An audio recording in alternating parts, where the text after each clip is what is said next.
గుండె జబ్బుల యొక్క లక్షణాలు అనేటివి ఏంటివి? సో యూజువల్గా గుండె జబ్బులు ఉన్న వాళ్ళకి కొన్ని సాధారణమైన సిమ్టమ్స్ ఉన్నాయండి. దాంట్లో ఫస్ట్ ఒకటి ఛాతీ నొప్పి రావడం, అంటే మనకి గుండె మీద చాలా బరువు పెట్టినట్లు ఉండడము, విపరీతమైన నొప్పి ఉండడము, ప్రెషర్ పెట్టినట్లు ఉండడం అనేది ఒక మెయిన్ సిమ్టమ్.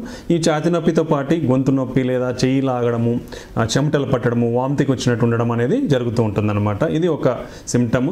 రెండవది ఆయాసం రావడం. సో పర్టికులర్లీ ఎవరికైనా ఊపిరి పీల్చుకోవడంలో ఇబ్బంది ఉన్నా, ఆయాసంగా ఉన్నా మేజర్గా హార్ట్ ప్రాబ్లం ఉండే అవకాశం ఉంటుంది.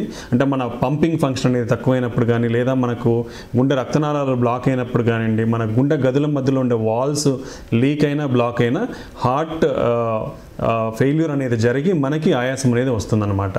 మూడవది కళ్ళు తిరగడం, అంటే మన హార్ట్ రేట్ పడిపోయినా, మన హార్ట్ రేట్ విపరీతంగా పెరిగిపోయినా మనకు చక్కెర వస్తుంది, కళ్ళు తిరిగే అవకాశం ఉంటుంది. నాలుగవది గుండె దడ రావడం, మన హార్ట్ రేట్ అనేది ఎక్కువ కొట్టుకున్నా తక్కువ కొట్టుకున్నా గుండె దడ అనేది ఉంటుంది. నెక్స్ట్ ఏంటంటే ఈజీగా అలసిపోవడం అనేది కూడా గుండె జబ్బు యొక్క సంకేతము. నెక్స్ట్ లాస్ట్ కాళ్ళ వాపులు, పొట్ట వాపులు, మొహం వాపులు రావడం అనేది కూడా ఈ గుండె మనకు పంపింగ్ అనేది వీక్ అయినప్పుడు వస్తుంది. సో ఇవన్నీ మనకు గుండె జబ్బులు ఉన్నప్పుడు సాధారణంగా కనిపించే సిమ్టమ్స్ అన్నమాట.